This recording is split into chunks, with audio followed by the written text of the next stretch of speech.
कारण तुम्ही आपल्या भारत जोडो यात्रेची सांगता महाराष्ट्रामध्ये आणि मुंबईमध्ये करत आहात. आणि जसं आता पवार साहेब म्हणाले, हीच ती मुंबई आहे ज्या मुंबईतून महात्मा गांधीजींनी 42 साली इंग्रजांना चले जाओ सांगितलं होतं. आज जी काही हुकुमशाही दिल्लीमध्ये आपल्याला लोकशाही मारण्यासाठी टपलेली आहे, तिला तडीपार करण्यासाठी आपण शिवाजी पार्क निवडलं. त्याच्याबद्दल मी तुम्हाला खास धन्यवाद देतो.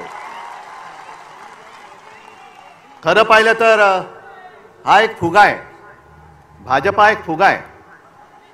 आणि मला वाईट एका गोष्टीचं वाटतं की या फुग्यामध्ये हवा भरण्याचं काम आम्हीच केलं होतं. संपूर्ण देशात त्यांचे 2 खासदार होते, त्या फुग्यामध्ये आम्ही हवा भरली आणि त्यांच्या आता डोक्यामध्ये हवा गेली. काय त्यांची स्वप्न. मला सुद्धा विचारतात तुमच्या किती सीट्स येतील.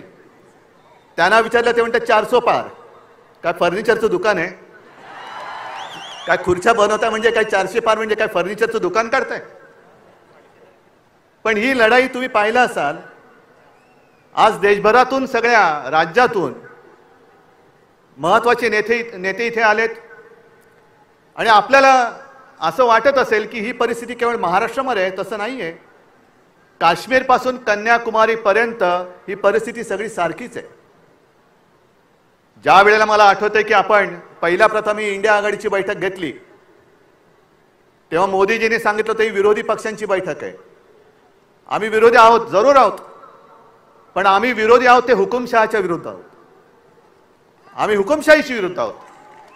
जेव्हा मोदीजी तुम्ही आमच्या घराणेशाहीवरती आरोप करता, तेव्हा तुमचं घराणं मी प्रकाशजींच्या भाषेत बोलत नाही, पण तुमच्या परिवारामध्ये फक्त तुम्ही आणि तुमची खुर्ची एवढंच तुमचा परिवार आहे. बाकी परिवार आहे कुठे? आणि ही जी आपण लढाई लढतोय ती लोकशाही वाचवण्याची आहे, संविधान वाचवण्याची आहे. ज्या संविधानाबद्दल शिवसेना प्रमुख नेहमी सांगायचे की याची सुरुवात कोर्टापासून करा. कोर्टामध्ये ज्या वेळेला एखादा साक्ष द्यायला येतो किंवा कोर्टामध्ये एखादा काही स्टेटमेंट द्यायला येतो, तेव्हा जो येतो तो त्याच्या धर्मग्रंथावरती हात ठेवून शपथ घेतो. ते बाजूला करा आणि आपल्या देशाची जी घटना आहे डॉक्टर बाबासाहेब आंबेडकरांनी लिहिलेली, त्या घटनेवर हात ठेवून शपथ घ्या. हे त्या घटनेचं महत्त्व आहे. आणि यांना 400 पार त्याच्यासाठी पाहिजे हे आता स्पष्ट झालेलं आहे. कारण त्यांचेच एक मंत्री, मला जर मी विसरलो नसेल तर आनंद कुमार हेगडे, तेच बोललेत की आम्हाला घटना बदलायची आहे म्हणून 400 पार करायचंय. तुम्ही किती जण बातम्या वाचता मला कल्पना नाही, पण काल मी एक लोकसत्तामध्ये बातमी वाचली, रशियामध्ये निवडणुका चालल्यात. पुतिन आणि त्यांच्या विरोधात कोण आहे? कोणीच नाहीये. कारण जे विरोधक होते एक तर तुरुंगात आहेत आणि बहुतेक सगळे देशाबाहेर त्यांनी तडीपार करून टाकलेले आहेत. लढायलाच कोणी नाहीये. पण दाखवतात कसं, मी बाबा लोकशाही मानतो, बघा मी निवडणूक घेतली, मला कोण समोर उभंच नाहीये तर मी काय करू. ही अशी सगळी परिस्थिती पाहिल्यानंतर आज आपल्या समोर एक वेळ येऊन ठेपलेली आहे. जे मी नेहमी सांगतो की देश हाच माझा धर्म, आणि देश वाचला तर आम्ही वाचू.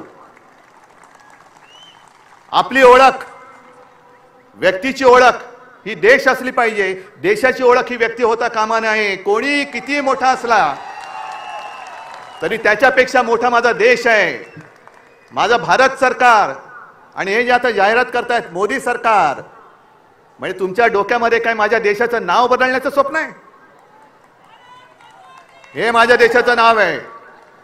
आणि आजपर्यंत आपण अनेक अनुभव घेतले.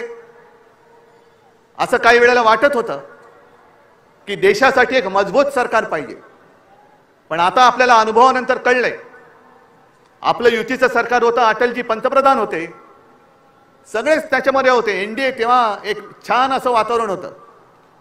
ममता, समता, जयललिता आपण सगळे एकत्र होतो आणि अटलजीने उत्तम प्रकारे आपलं सरकार चालवलं होतं. त्याही वेळेला देशाची परिस्थिती इंडिया शायनिंग, फील गुड असे दिवस होते. मग नरसिंहरावजी आले, त्यांनी चांगलं सरकार चालवलं. मनमोहनजी आले, त्यांनी चांगलं सरकार चालवलं. आणि आता हे जे आलेत 14 पासून एका पक्षाचं सरकार आहे. 14 नंतर 19, 19 नंतर 24 आणि आता ते सांगतात की विरोधी पक्ष 29 मध्ये अडकलाय, पण मी 2047 ची गोष्ट करतोय. पट्टा घेऊन येत नाही आणि या देशाच्या जनतेसमोर हुकुमशाही किती मोठा असला तरी ज्या वेळेला सगळे लोक एकवटतात तेव्हा हुकुमशहाचा अंत होतो. आजच वेळ आलेली आहे आणि हा शिवछत्रपतींचा महाराष्ट्र आहे. आपला जो इतिहास आहे, आपला इतिहास हा तोडाफोडा आणि राज्य करा असा जर का असेल तर जो आपल्यामध्ये फूट पाडतोय त्याला तोडा फोडा आणि त्याच्या छाताडावरती राज्य करा हे दाखवून देण्याची वेळ आलेली आहे. आणि जसं तेजस्वीजी तुम्ही एक नारा दिला तसा मी पण एक नारा हल्ली देतोय सगळीकडे. कारण ते जे म्हणतात आपकी बार, मी म्हणतो आपकी बार भाजपा. आणि त्याची सुरुवात ही आजपासून झालेली आहे. आणि मला खात्री आहे शिवतीर्थावरून जेव्हा रणशिंग फुंकलं जातं, हातामध्ये मशाल घेऊन रणशिंग आपल्याला महाराष्ट्रामध्ये फुकायचं आहे. आणि मुंबईतून एखादी गोष्ट जेव्हा बोलली जाते तेव्हा संपूर्ण देश त्या रस्त्यावरून चालतो, त्या वाटेवरून चालतो. म्हणून आपल्या लोकशाही रक्षणाची आजपासून ही लढाई सुरू होते. मी त्या हुकुमशहांना सांगतोय, तुम्हाला असं वाटत असेल की ज्यांना ज्यांना घाबरवून तुम्ही तुमच्या पक्षात घेताय ते म्हणजे देशाची जनता नाही, देशाची जनता ही माझ्या समोर बसलेली आहे आणि आमच्या सोबत आहे.